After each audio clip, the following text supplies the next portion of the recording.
The living word एक ऐसा chapter जिससे हर कंपटीशन एग्जाम, चाहे वो नीट हो, बीएस नर्सिंग हो, पैरामेडिकल हो, लैब असिस्टेंट हो, एक सवाल जरूर पूछा जाता है। अगर मैं इस चैप्टर की बात करूं तो इस चैप्टर में हमारे पास 3 से 4 चीजें हैं। नंबर 1 चीज है हमारे पास में लिविंग वर्ल्ड। तो लिविंग वर्ल्ड में लिविंग ऑर्गेनिज्म, चाहे वो प्लांट हो, एनिमल हो, माइक्रोब्स हो, फंजाई हो, एल्गी हो, इनके बारे में पता करना कि कोई ऑर्गेनिज्म लिविंग है तो क्यों है, क्या उसकी प्रॉपर्टीज है। प्रॉपर्टीज में 2 चीजें आ जाती है हमारे पास में, defining properties and non defining properties.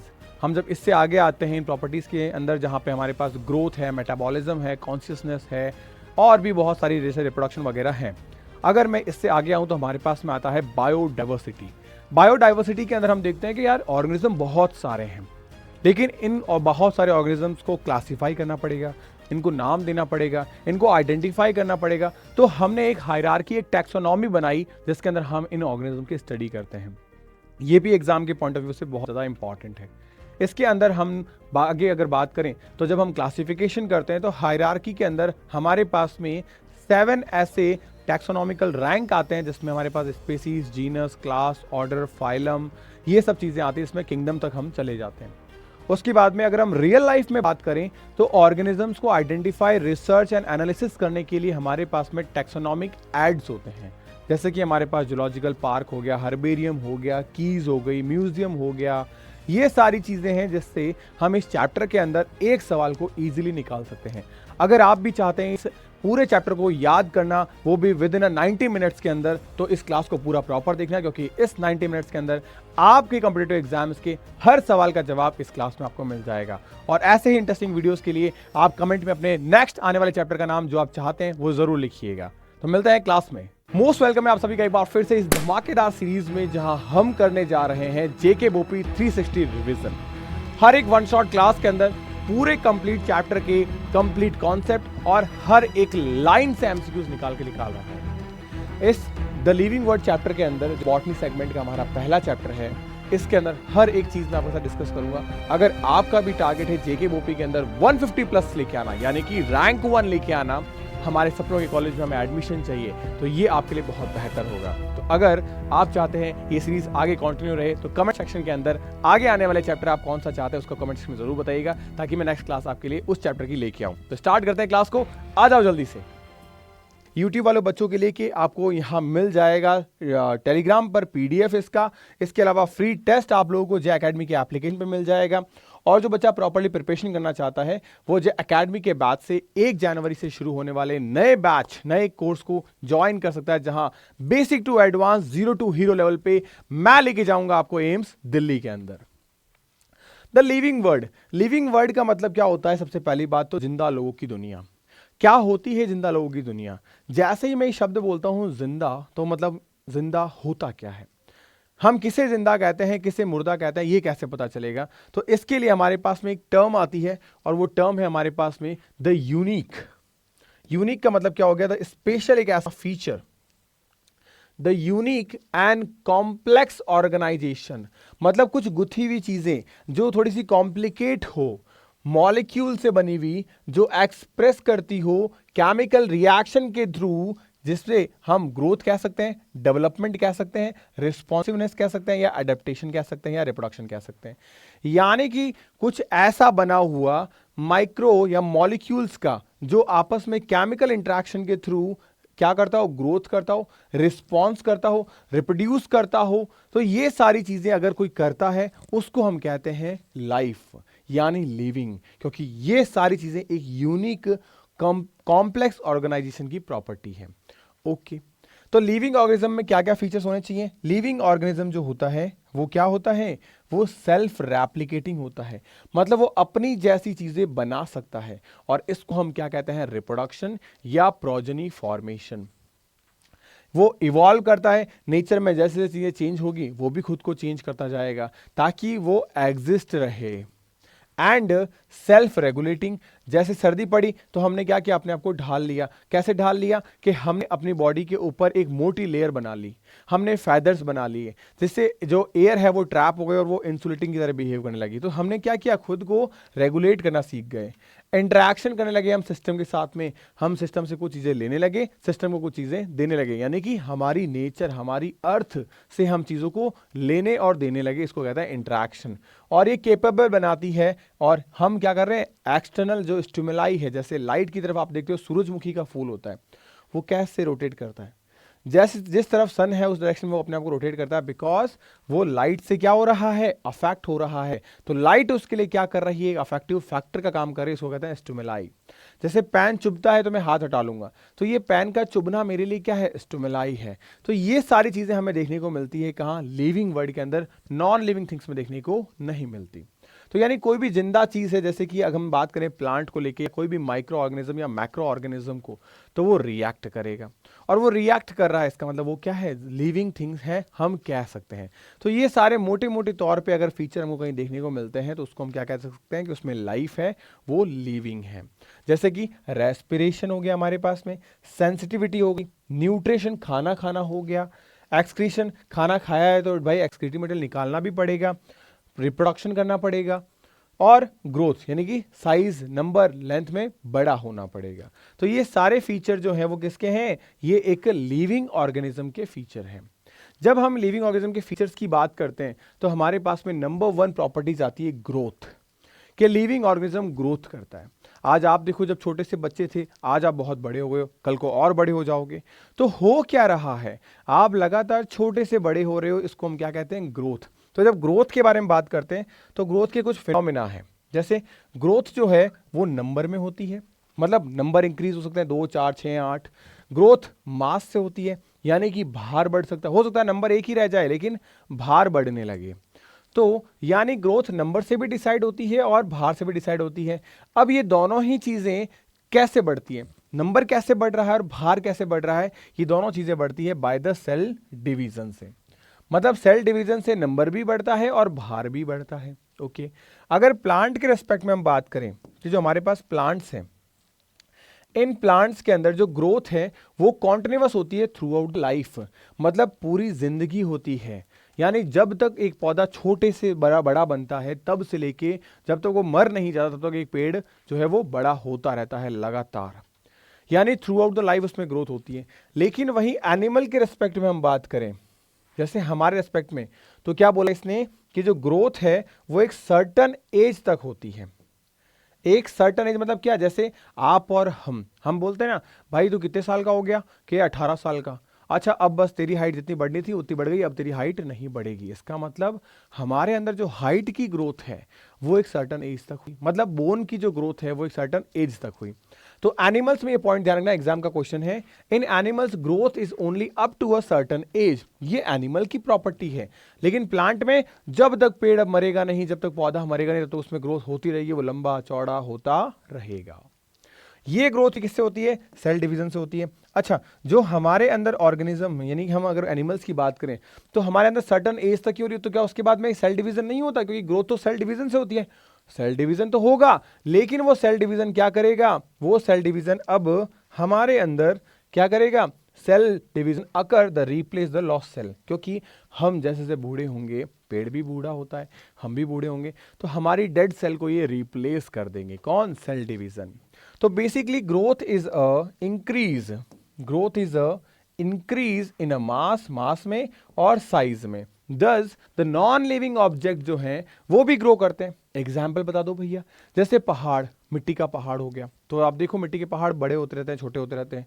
अच्छा, इनके अलावा अगर हम देखें, जो पत्थर है अगर उससे लगातार हम देखते हैं यूज करते हैं, वो छोटा बड़ा हो जाता है। भाई हम क्या देखते हैं, लाइकेन वगैरह जो है वो क्या करते हैं, बड़े बड़े पत्थरों पे आते हैं, पायोनियर स्पीसीज हैं, वो उसको मिट्टी में चेंज कर देते हैं। मिट्टी काफ़ी टाइम तक पड़ी रहती है, इकट्ठी होती होती होती वो स्टोन में चेंज हो जाती है। तो ये सारी चीज़ें क्या है, ये नॉन लिविंग है, बट वो ग्रो तो कर रही है। बट एक चीज़ नोटिस करो, नॉन लिविंग थिंग्स में जो नए नए मिट्टी के पार्टिकल्स आए हैं वो उसके ऊपर की तरफ आते हैं, जमा होते चले जाते हैं। यानी कि नॉन लिविंग थिंग्स में ग्रोथ ऊपर की तरफ मटेरियल के एक्यूमुलेशन से हुई, इकट्ठा होने से हुई, लेकिन लिविंग थिंग्स में ग्रोथ अंदर हुई, इनसाइड हुई, चाहे फिर वो प्लांट हो चाहे फिर वो एनिमल हो। इसका मतलब यहां एक शब्द आता है, the non living object also grow surface accumulation, surface के ऊपर चीजों के जमा होने से, मटेरियल के, ठीक है। So growth is not a defining properties. इसका मतलब ग्रोथ जो है ना वो भाई प्लांट में भी है, एनिमल में भी है और नॉन लिविंग थिंग्स में भी है। तो इसका मतलब मैं ये नहीं कह सकता हमेशा कि ग्रोथ जो है वो सिर्फ और सिर्फ लिविंग थिंग्स का प्रॉपर्टी है, सिर्फ नहीं है, इसलिए यहां पे नॉन डिफाइनिंग प्रॉपर्टीज नहीं आएगा। This is a non defining properties. यानी अगर सिर्फ लिविंग का हो तो ये डिफाइनिंग होगा, सिर्फ होगा तो डिफाइनिंग आएगा, सिर्फ नहीं है तो नॉन डिफाइनिंग आएगा। तो इसका मतलब क्या हो गया, इन अ लिविंग ऑर्गेनिज्म ग्रोथ जो है वो कहां होती है, इनसाइड होती है। कहां, लिविंग थिंग्स के अंदर। क्या होती है, इनसाइड होती है लिविंग थिंग्स में। आगे अगर मैं बात करूं, जैसे आप देखो ये सेल्स हैं, तो सेल्स का देखो नंबर बढ़ रहा है, सेल्स का नंबर बढ़ रहा है। अब अगर मैं इस सेल्स के, ये बहुत छोटी छोटी सेल्स हैं, बहुत छोटी छोटी सेल्स है, तो जब मैं इनको इकट्ठा करूंगा तो मैं इनको गिन तो नहीं पाऊंगा। तो मैं इस तरीके की जो माइक्रो ऑर्गेनिज्म या माइक्रो सेल्स है इसको मैं भार से मेजर करता हूं। तो इसीलिए सेल या तो क्या करेगी, नंबर से बढ़ाएगी अपने आप की ग्रोथ को, या वेट से बढ़ाएगी। सिमिलरली एक अडल्ट क्या कर रहा है, एग दे रहा है, फिर एग से क्या निकला, चिक निकला, चिक से फिर वापस हैन बन गया। तो ये क्या हो रहा है, ये पूरा एक साइकिल सर्कल चल रहा है। क्या हुआ, एक साइकिल एक सर्कल चल रहा है। तो ये सारी चीजें जो है वो आपको देखने को मिलेगी किसके अंदर, ग्रोथ के अंदर, क्योंकि देखो ये ऑर्गेनिज्म ग्रोथ कर रहे हैं। Next we can move on next property, reproduction. अब रिप्रोडक्शन, हम एक प्रॉपर्टीज पढ़ चुके ग्रोथ की, दूसरी प्रॉपर्टी हमने देखी रिप्रोडक्शन। हाँ, किसी ने आके बोला कि भाई रिप्रोडक्शन जो है वो भी मिलता है किसके अंदर, लिविंग थिंग्स के अंदर। मैंने कहा चलो बात करते हैं। It is the production of a progeny. ये किसका प्रोडक्शन है, प्रोजनी का, मतलब खुद के जैसे बच्चे पैदा करने को ही हम क्या कहते हैं, रिप्रोडक्शन कहते हैं। मतलब प्रोडक्शन करना, अगेन दोबारा से खुद का प्रोडक्शन करना, खुद जैसे ही ऑर्गेनिज्म का, तो रिप्रोडक्शन। हैविंग फीचर, ये फीचर किसके होता है, सिमिलर टू दोज पेरेंट्स, क्योंकि खुद के जैसा ही है ना, तो रिप्रोडक्शन आ रहा है वर्ड। ऑर्गेनिज्म रिप्रोड्यूस एसेक्सुअली, बहुत सारे ऐसे ऑर्गेनिज्म भी हैं जो एसेक्सुअली रिप्रोड्यूस करते हैं। ये एसेक्सुअली का मीनिंग क्या है, और बहुत सारे ऐसे जो सेक्सुअली भी करते हैं। तो ये एसेक्सुअली और सेक्सुअली के बारे में हम सबसे पहले समझते हैं। जो हमारे पास में यूनिसेलुलर ऑर्गेनिज्म है, कौन से ऑर्गेनिज्म, यूनिसेलुलर जो ऑर्गेनिज्म हमारे पास में है वो ऑर्गेनिज्म ग्रोथ करते हैं और रिप्रोड्यूस करते हैं, ठीक है। इनके बारे में बोला गया है कि are same because the reproduction by the cell division. इस चीज को थोड़ा समझो। एक यीस्ट है, कौन है, यीस्ट है। अब जो ये यीस्ट है ये यूनिसेलुलर है, मतलब एक सेल का ऑर्गेनिज्म है। मैं बना देता हूं, ये लो, ये यीस्ट हो गया। अब इस यीस्ट के अंदर क्या हुआ बेटा, सेल डिवीजन हुआ, और सेल डिवीजन होके 1 से 2 बनेगी। तो अब मुझे बताओ, ये 1 से 2 बन गई है ना, तो ये 1 से 2 बन गई। अब यहां पे अगर मान लेते हैं इसका भार 50 ग्राम है, तो अब कितना हो गया, 100 ग्राम। तो अब मुझे बताओ, यहां पे इसका नंबर वो भी बढ़ा, इसका मास वो भी बढ़ा, बढ़ा कि नहीं बढ़ा, हाँ। तो इसको हम क्या कहते हैं, ग्रोथ। हाँ भैया, इसको ग्रोथ कहते हैं, सही बात है। अच्छा, यहां पे ये आपके जय भैया हैं, मान लेते हैं ये जय भैया हो गए आपके। अब जय भैया रिप्रोड्यूस करेंगे तो क्या होगा, यहां पे जय भैया जैसा ही, या तो बॉय गर्ल, भाई बॉय या गर्ल दो ही में से कोई आएगा, तो ये भी ऐसे ही होंगे, ठीक है। तो यानी सेम टू सेम प्रोजनी आ रही है। इसका मतलब क्या हो गया, यहां पे मैंने इसको बोला रिप्रोडक्शन, और ये रिप्रोडक्शन भी सेल डिवीजन से हुआ, हमें पता है मियोसिस होता है। तो यानी भैया यहां पे भी क्या हो रहा है, सेल डिवीजन से प्रोडक्ट आ रहा है, यहां भी सेल डिवीजन से प्रोडक्ट आ रहा है। लेकिन भैया यहां तो आप मल्टी सेलुलर हो, अगर सिंगल सेल होता तब भी उसे 2 प्रोडक्ट बनते। तो हम यूनिसेलुलर के केस में, हम यूनिसेलुलर के केस में ये नहीं बोल सकते कि भाई कौन सी ग्रोथ है और कौन सा रिप्रोडक्शन है। क्यों, क्योंकि दोनों के अंदर क्या हो रहा है, सेल डिवीजन हो रहा है। हम आइडेंटिफाई नहीं कर पा रहे कि ये सेल डिवीजन है या ग्रोथ है। तो यूनिसेलुलर के केस में, यूनिसेलुलर जो भी ऑर्गेनिज्म होगा उसके केस में मैं एक चीज बोलूंगा कि growth is equal to reproduction. किसके केस में, in unicellular organism. In unicellular organism में क्या होगा, growth and reproduction similar term है। क्या है, सिमिलर टर्म है। ये बहुत प्यारा क्वेश्चन एग्जाम में पूछा जाता है, क्या है, सिमिलर टर्म है। The unicellular organism growth and reproduction जो है वो सेम है, सिमिलर है, because they reproduce by the cell division और they growth by the cell division. तो रिप्रोड्यूस भी हो रहे हैं सेल डिवीजन से और ग्रोथ भी हो रही है सेल डिवीजन से। आगे देखो, many organism do not reproduce, बहुत सारे ऐसे ऑर्गेनिज्म भी हैं। ऑर्गेनिज्म बोलते ही वो हो गया क्या, लिविंग थिंग्स, जो रिप्रोड्यूस नहीं करते, जैसे म्यूल्स, जैसे वर्कर बी, जैसे इनफर्टाइल ह्यूमन कपल्स, ठीक है, जिसको हम ट्रांसजेंडर भी कहते हैं। तो भाई साहब ये रिप्रोड्यूस नहीं करते लेकिन ये जिंदा है, इसका मतलब reproduction is also not a defining property. तो यानी यहां पे मैं लिख देता हूं non defining property, non defining हो गया ये। और ये भी कैसा हो गया इस वजह से, ये भी हो गया इस वजह से नॉन डिफाइनिंग। तो ये भी नॉन डिफाइनिंग, एक्सेप्शन सामने आ गया कि भाई चीज तो जिंदा है लेकिन फिर भी रिप्रोड्यूस नहीं कर पा रही। तो यानी ये क्या हो गया, नॉन डिफाइनिंग प्रॉपर्टीज। तो reproduction is not a perfect defining properties of a living organism. तो यानी दोनों ही क्या है, नॉन डिफाइनिंग हो गया। तीसरी प्रॉपर्टीज पे आते हैं, वह हमारे पास में मेटाबॉलिज्म। मेटाबॉलिज्म के बारे में बात करें, क्या है metabolism? It is a sum of, it is a sum of, sum मतलब टोटल, सब कुछ, ऑफ अ बायोकेमिकल रिएक्शन। अब बायोकेमिकल रिएक्शन कौन सी चीजों का टूटना, बनना। अब हमारी बॉडी में सबसे जरूरी चीज क्या है, मेरी एनर्जी। मैं बोल रहा हूं, लिख रहा हूं, मेरी एनर्जी जा रही है। एनर्जी कहां से मिलेगी, ग्लूकोज से मिलेगी। तो ग्लूकोज का बनना और ग्लूकोज का टूटना, ये सब चीजें इसमें आ जा रही है। इसको हम कहते हैं बायोकेमिकल रिएक्शन, ठीक है। Take place in the inside the living organism. यहां एक शब्द ध्यान रखना, inside the living organism, living organism के अंदर, लिविंग ऑर्गेनिज्म के अंदर। इसका मतलब क्या हो गया, यहां पे सम को मैं थोड़ा सा और क्लैरिफाई कर देता हूं। यहां सम में क्या आ जाएगा, मेटाबॉलिज्म के अंदर अगर चीजें बन रही है तो इसको बोलूंगा मैं एनाबॉलिज्म, और यहां और क्या आ जाएगा, कैटाबॉलिज्म। एनाबॉलिज्म एंड कैटाबॉलिज्म, ये आ गया। It is the defining feature of a living organism. ये क्या है, डिफाइनिंग फीचर है। किसका, लिविंग ऑर्गेनिज्म का डिफाइनिंग फीचर है। यहां क्लियरली बोला इसने, यहां ये वर्ड इसने क्लियरली बोल दिया, it is a defining feature. इसका मतलब क्या हो गया, भाई साहब जिसमें भी मेटाबॉलिज्म होगा वो 100% जिंदा है, वो 100% जिंदा है। कल को मान लो मैं मर गया तो मेरे अंदर मेटाबॉलिज्म स्टॉप हो जाएगा। रुको रुको भैया, डायपॉज, मेंढक, उसमें क्या होता है, अरे उसमें मेटाबॉलिज्म स्टॉप नहीं होता। अरे रुको रुको भैया, सेल में जी0 फेज होती है, उसमें अरे सस्पेंड होता है, रुक जाता नहीं है, सस्पेंड होने का मतलब धीमे हो जाता है। हम रात में सोते हैं तो हमारी सांसों की रफ्तार धीमे हो जाती है, होती है कि नहीं होती है।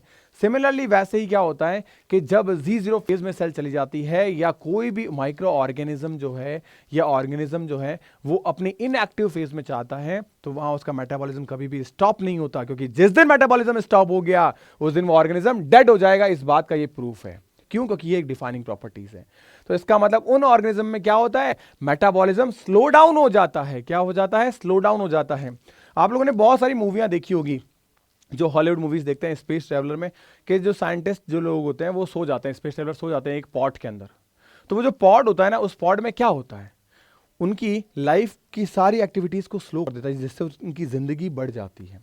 जिंदगी बढ़ जाने, क्योंकि अगर वो नॉर्मल रहा तो वो चीज़ें, खाना पानी सब चाहिएगा, उतना पानी खाना पानी वो लेके जाएंगे तो बेटा या तो पहुंच नहीं पाएंगे या फ्यूल कंजप्शन ज़्यादा हो जाएगा।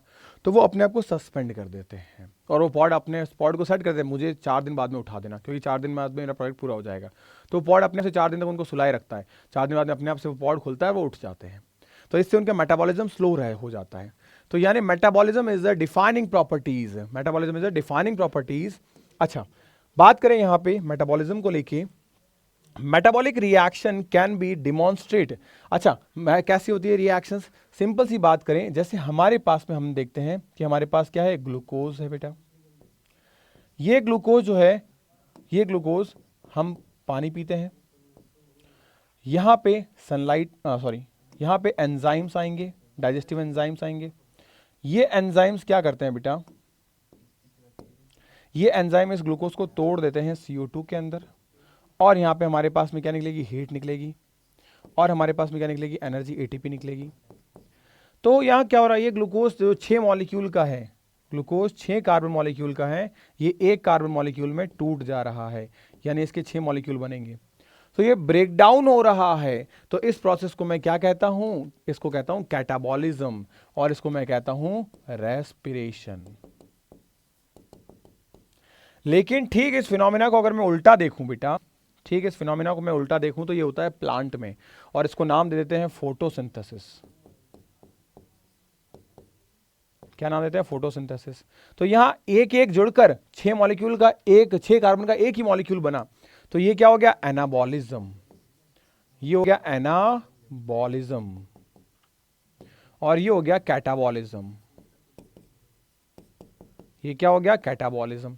तो ये एनाबॉलिज्म और कैटाबॉलिज्म की कहानी हो गई यहां पे। और इसको हम क्या कर सकते हैं बेटा? लेबोरेटरी में भी कर सकता हूं।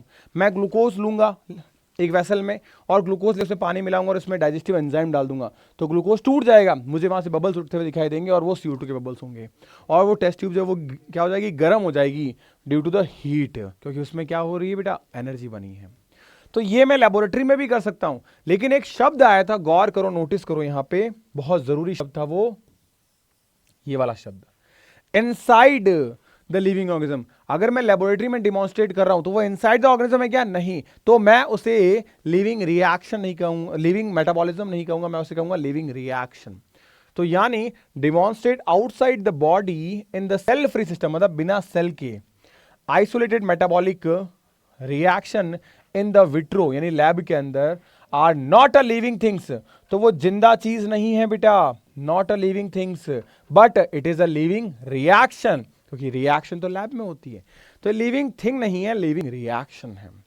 ध्यान रखना, ये चीज अगर कहां हो रही है? वेसल में हो रही है, तो this is a living reaction, और ये चीज अगर हमारे बॉडी के अंदर सेल में हो रही है, तो this is a living thing. ये डिफरेंस ध्यान रखना। दैट्स वाई इसको कहते हैं हम क्या? डिफाइनिंग प्रॉपर्टीज, क्योंकि ये इनसाइड द बॉडी होती है तो लिविंग थिंग होगा, आउटसाइड द बॉडी होगा, इनसाइड द वेसल होगा तो लिविंग रिएक्शन होगी। आई थिंक सबको समझ में आ रही है चीजें, और अगर आपको समझ में आ रही है बेटा, तो बस अपना प्यार सपोर्ट जरूर बनाए रखना। एक चीज मैं हमेशा कहूंगा आपको, लगातार पढ़ते रहने से ही सिलेक्शन मिलेगा। आप हर रोज पढ़ते रहोगे ना, भले ही कम पढ़ो, लेकिन जितना पढ़ोगे, कब आदत डालो, 4 घंटे, 4.25 घंटे, 4.5 घंटे, 5 घंटे, 5.5 घंटे, अभी आपके एग्जाम के लिए बहुत इनफ टाइम है कि you can crack your exam. क्योंकि आपके कंधों के ऊपर सिर्फ आपके सपने नहीं, आपके मम्मी पापा की जिम्मेदारियां भी हैं आने वाले समय में। तो आपको चीज़ें संभालनी है, करनी है। आपके मन में एक आग है ना बेटा, है, इतना मुझे पता है, बस उसे बुझने मत दो, उसे और भभकाओ कि वो आग तुम्हें पोटेंशियल दे कि भाई तू कर सकता है, तू कर सकती है, क्योंकि ये तेरे लिए ही है, तुझे ही सबसे ज़्यादा ज़रूरत है इस सीट की। और जिस दिन ये आग इतने ज़बरदस्त तरीके से भभकी ना, उस दिन तुम्हें सिलेक्शन लेने से कोई नहीं रोक सकता। बात करते हैं 4th number property, cellular organisation के बारे में। सेलुलर ऑर्गेनाइजेशन का मतलब क्या होता है? ऑर्गेनाइजेशन का मतलब होता है अरेंजमेंट। क्या होता है? अरेंजमेंट। अरेंजमेंट मतलब सेल टू सेल का अरेंजमेंट, उसको हम कहते हैं सेलुलर ऑर्गेनाइजेशन। तो यानी ऑर्गेनिज्म जो बने होते हैं किससे? एक या एक से ज्यादा सेल के। तो हमें पता है कि भाई हमारे पास में ऑर्गेनली होता है, ऑर्गेनली एक सेल के अंदर होते हैं, फिर सेल कलेक्टिव होके क्या बनाएगी बेटा? सेल कलेक्टिव होके टिश्यू बनाएगी, टिश्यू कलेक्ट होके ऑर्गन बनाएगा, ऑर्गन कलेक्ट होके ऑर्गन सिस्टम बनाएगा, और ऑर्गन सिस्टम कलेक्ट होके ऑर्गेनिज्म बनाएगा। अब तुम मुझे आगे बता दो और क्या क्या बनेगा। ये ऑर्गेनिज्म आगे कलेक्ट होकर क्या बनाएगा बेटा? पॉपुलेशन बनाएगा। इकोलॉजी में घुस गए हम साथ साथ। ये पॉपुलेशन आगे कलेक्ट होकर क्या बनाएगी? बहुत सारी पॉपुलेशन कनेक्ट होगी तो कम्युनिटी बनाएगी। ये कम्युनिटी आगे कलेक्ट होकर क्या बनाएगी बेटा? नॉन लिविंग थिंग्स के साथ ऐड होगी और बनाएगी यहाँ पे इकोसिस्टम। और ये इकोसिस्टम कलेक्ट होकर क्या बनाएगा बेटा? हमारे पास में बायोम बनाएगा। और ये बायोम कलेक्ट होकर क्या बनाएगा बेटा? बायोस्फीयर बनाएगा। तो ये सारी चीजें क्या हैं? ये सारी चीजें हमारे पास में क्या है? एक ग्रुप बन गया है। बस यहां ध्यान रखना, इकोसिस्टम तब बनता है जब यहां पे बायोटिक और नॉन बायोटिक, अभी तक सब बायोटिक था, तो बायोटिक तो आ गया यहां से। अब नया क्या आया? ए बायोटिक, यानी वाटर इंटरेक्शन, लाइट वगैरह ये सब, ए बायोटिक। तो यहाँ ए बायोटिक आ चुका है इकोसिस्टम में अंदर। तो ये पूरी मैंने चीजें बता दी, क्योंकि एग्जाम में क्वेश्चंस गिरते हैं बेटा यहाँ पे। उसके बाद में ये क्या है हमारे पास में? ये हमारे पास में फिर से एक डिफाइनिंग प्रॉपर्टीज है। क्यों? क्योंकि बिना सेल के तो कोई इंसान जिंदा हो ही नहीं सकता, कोई ऑर्गेनिज्म जिंदा हो ही नहीं सकता। हमें पता है, इवोल्यूशन के दौरान से हम पढ़ते हुए आए हैं कि सबसे छोटी सेल, जिसको हमने क्या कहा था? कोजरवेट नाम दिया था, याद करो। प्रोबायोटिक सूप नाम दिया था, याद करो। उसके बाद में जैसे वो एडवांस लेवल पे आए थे, हमें समझ में आई थी, तो हमने उसको नाम दिया था प्रोकैरियोट। प्रोकैरियोट सबसे छोटी सिंगल सेलुलर सेल होती है हमारे पास में। तो यानी कि अगर किसी ऑर्गेनिज्म को जिंदा होना है या उसको ऑर्गेनिज्म भी बनना है तो भाई साहब सेल तो होनी ही पड़ेगी। तो इसलिए क्या है, ये डिफाइनिंग प्रॉपर्टीज है। तो यानी हमारे पास में cellular organisation is a defining property, metabolism is a defining properties, और शुरुआत की दो growth and reproduction is a non defining properties. Tips पे याद हो जानी चाहिए ये। आगे देखो हमारे पास में 5th नंबर पे मोस्ट इंपॉर्टेंट कॉन्शियसनेस। ये जो कॉन्शियसनेस टर्म है ये एग्जाम में बच्चों का दिमाग खराब करती है, बहुत ज्यादा दिमाग खराब करती है। क्या है कॉन्शियसनेस के बारे में पढ़ते हैं थोड़ा सा। Consciousness is the ability of organism, ये गुण है ऑर्गेनिज्म का, टू सेंस देयर एनवायरमेंट, मतलब अपने अड़ोस पड़ोस में क्या हो रहा है उसको सेंस करना। और सेंस करेंगे कैसे पता चलेगा तुम्हें, कैसे, जैसे हो सर्दी लग रही है, तुम्हें कैसे पता चला मैं कांप रहा हूं, इसका मतलब मैंने इन्वायरमेंट को सेंस किया तो पता चला? नहीं, मैंने उस इन्वायरमेंट को सेंस करके रिएक्ट किया उसके लिए, तब तुम्हें पता चला अच्छा सर्दी लग रही है भैया को। यानी रिएक्ट करने से ही तुम्हें पता चलेगा कि हाँ भाई साहब कॉन्शियसनेस है। इसका मतलब it is ability to sense, ability to organism to sense their environment and respond to environmental stimuli.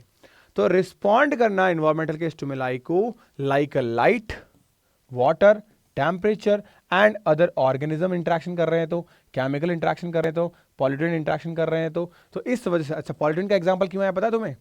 सिर्फ एक चीज के लिए, और वो है हमारे पास लाइकेन।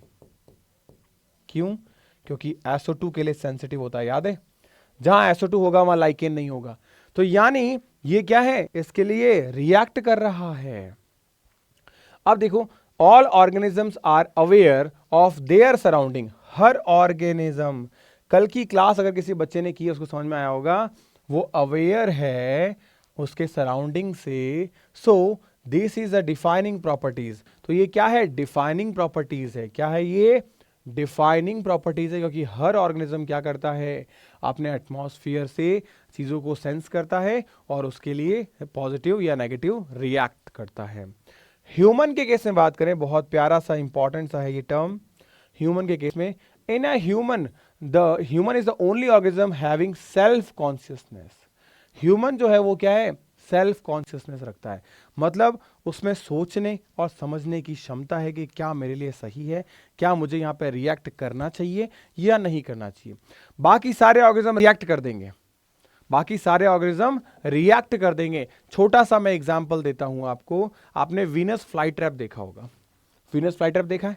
मान लो लेट सपोज कोई ऐसा जहरीला जीव जो वीनस, अच्छा वो छोड़ो, मैं चाकू ले लेता हूं और चाकू को ऐसे रखते हैं, मुझे पता है कि फटाक से बंद होगा तो ये कट जाएगा, चाकू के क्या बिगड़ेगा, कुछ नहीं बिगड़ेगा।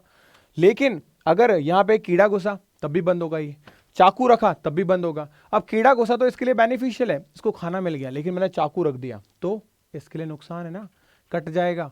लेकिन मैं रखूंगा तो ये तो बंद ही होगा। क्यों? क्योंकि इसके पास में क्या है, कॉन्शियसनेस है, सेल्फ कॉन्शियसनेस नहीं है। लेकिन वहीं अगर इंसान होता तो उसे पता है कि मुझे क्या करना चाहिए, मेरा रिएक्शन है कि मुझे बंद करना चाहिए, लेकिन मैं अगर बंद करूंगा तो मुझे चाकू से लग जाएगी, तो मैं नहीं करूंगा बंद। ये जो सोच और ये जो समझ है, इसको हम कहते हैं हमारी सेल्फ कॉन्शियसनेस। और ये सिर्फ और सिर्फ किस में है, ह्यूमंस में है। किसमें है? ह्यूमंस में है। तो ये बात आप ध्यान रखेंगे बेटा, क्लियर है? और this is also defining properties. इसका मतलब अभी तक डिफाइनिंग प्रॉपर्टीज हमारे पास में 3 हो गई और नॉन डिफाइनिंग प्रॉपर्टीज 2 हो गई है। कमेंट में डाउन कर दो फटाफट से कि डिफाइनिंग कौन है और नॉन डिफाइनिंग कौन है।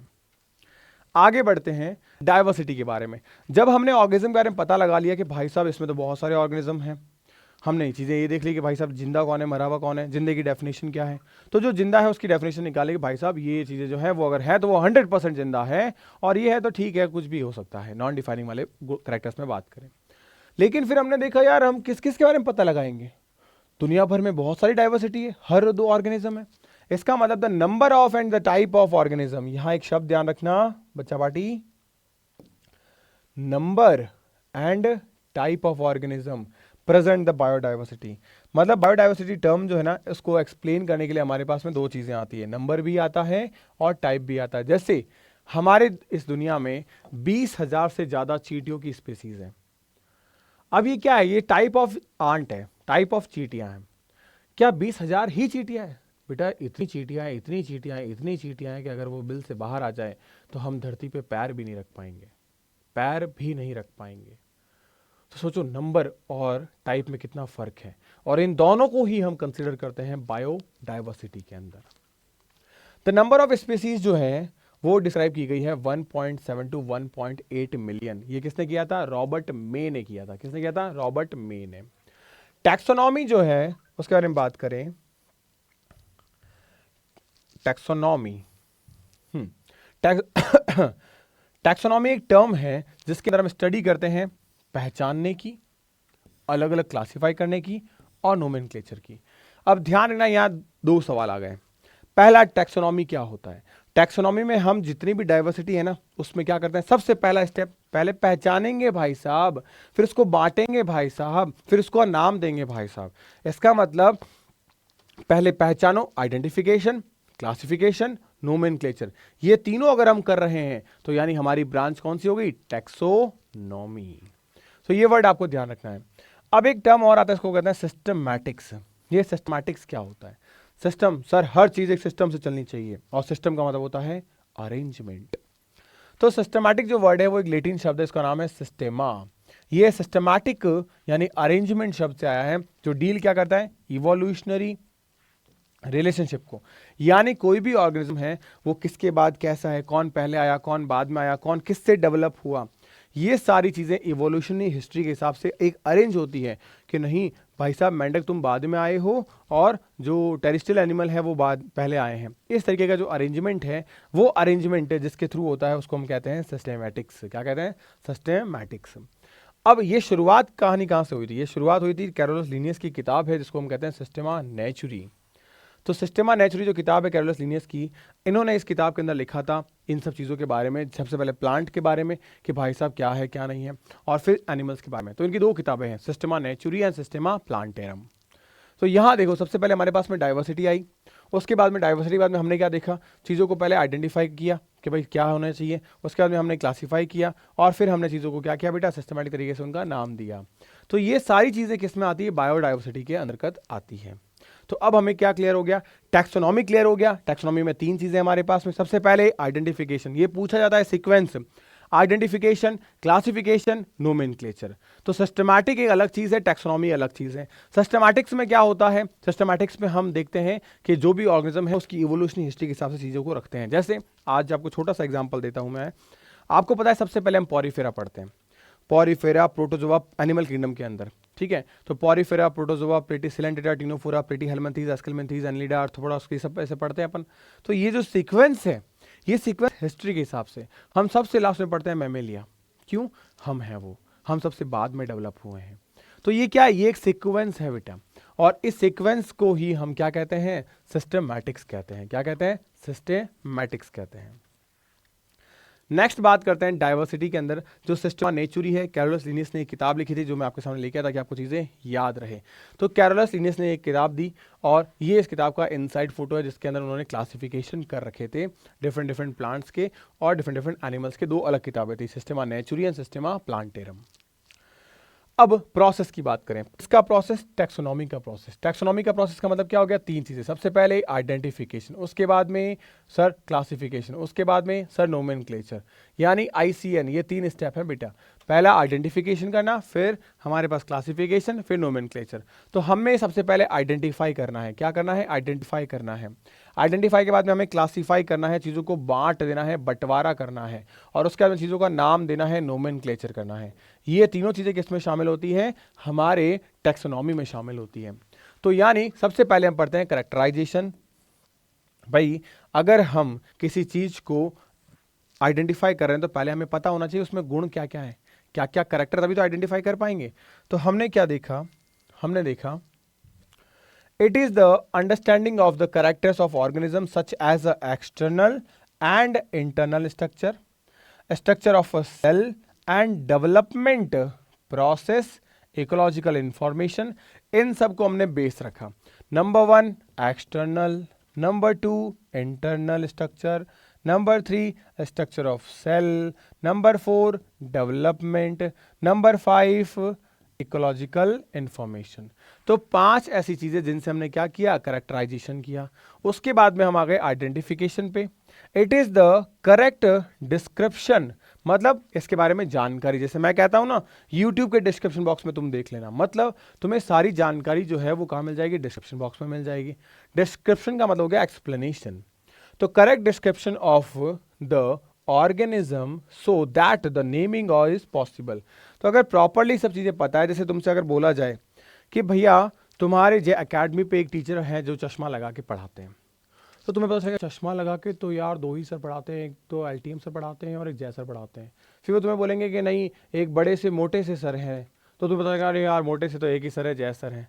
तो ये जो चश्मा लगाते हैं ये मोटे से हैं, ये क्या है, ये तुमने पहले करेक्टर दिए।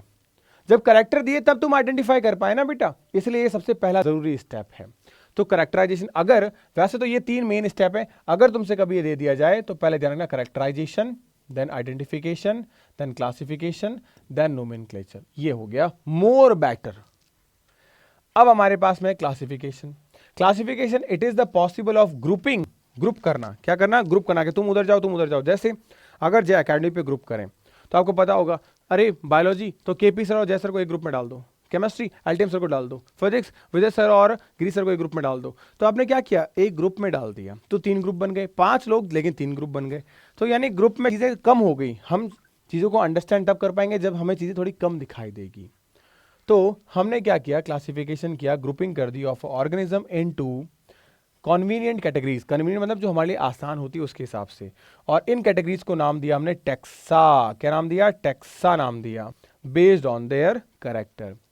अब हमारी बारी आ गई है नाम देने की, नामकरण की।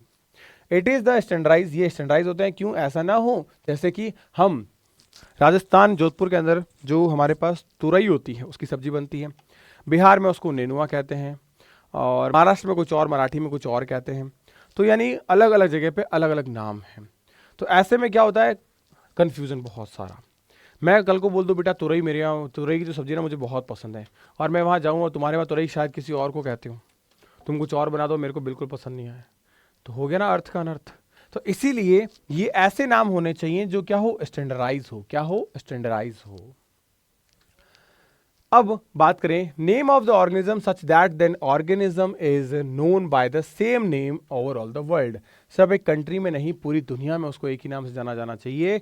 जैसे कि ये है आम, भाई साहब, आम क्या बोल रहा है, मैं हूं मैंजीफेरा इंडिका। तुम दुनिया में कहीं भी जाके बोल देना मैंजीफेरा इंडिका, सब मुझे पहचान लेंगे। अगर तुमने ये बोला नहीं अल्फांसो, तुमने बोला नहीं मैं तो हूं हापुस, तो तुम्हें नहीं पहचान पाएंगे। तुम उन्हें क्या बोलो, तुम बोलना मैंजीफेरा इंडिका आया है, तो लोग पहचान जाएंगे, अच्छा मैंजीफेरा इंडिका आया है, इंडिया का नेशनल फ्रूट है, तो वो पहचान जाएंगे। सिमिलरली ये हमारे पास में एपिस, एपिस बोले तो मधुमक्खी। अब ये एपिस इंडिका है क्योंकि ये इंडिया में पाई जाती है, वैसे ही एपिस डॉर्सेटा भी होती है।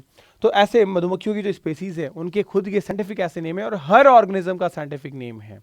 जैसे आपका और मेरा भी नाम है, होमोशेपियन शेपियन। अच्छा आपका और मेरा छोड़ो, यहाँ पे जो महाशय दिख रहे हैं इनका नाम क्या है, इनका नाम पहले था कार्ल वॉन लिने। क्या नाम था, कार्ल वॉन लिने इनका नाम था, लेकिन इन्होंने ही 2 किंगडम क्लासिफिकेशन दिया। इन भाई साहब ने ही क्या दिया, इनको रात में सपना आया कि नहीं तुम एक काम करो, तुम 2 किंगडम क्लासिफिकेशन दो। तो इन्होंने कहा यार मैं 2 किंगडम क्लासिफिकेशन नाम दूंगा, मेरा खुद का नाम में 3 शब्द आ रहे हैं, ऐसे कैसे काम चलेगा। तो इन्होंने 2 नाम दे दिए, 2 वर्ड दे दिए, एक दिया कैरोलस, दूसरा दिया लीनियस। इसीलिए हमेशा साइंटिफिक नेम के 2 ही वर्ड होते हैं, एक होता है जीनस नेम और दूसरा होता है स्पीसीज एपिथेट। तो the system of a naming which 2 component, इसमें 2 कंपोनेंट होते हैं, इज कॉल्ड बाइनोमियल नोमेनक्लेचर। तो ऐसा नाम जिसके 2 हिस्से होते हैं उसको कहते हैं binomial nomenclature. It is proposed by the Linnaeus. ये किसने दिया था, लीनियस ने दिया था। 1000 बार सवाल आ चुका है ये। बॉटनिकल नेम जो होते हैं उनके लिए एक अलग ऑर्गेनाइजेशन बनाया गया, इसको कहते हैं ICBN, इंटरनेशनल कोड ऑफ। नहीं, ध्यान रखना यह ऑफ नहीं आता है, बच्चे हमेशा ऑफ लिखते हैं और इस ऑफ की वजह से उनके एग्जाम में गलतियां होती है। एग्जामिनर को पता है तुम गलती करते हो, तुम्हें भी पता है तुम गलती करते हो, बट फिर भी तुम गलती करते हो, तो ऑफ लिख कर काटा है मैंने ये। तो ICBN international code for botanical nomenclature.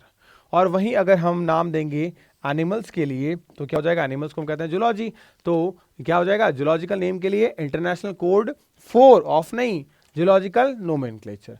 तो यानी ये दो क्या बनाई गई, एक रूल बुक बनाई गई। ये कोई क्या है, ये रूल बुक है।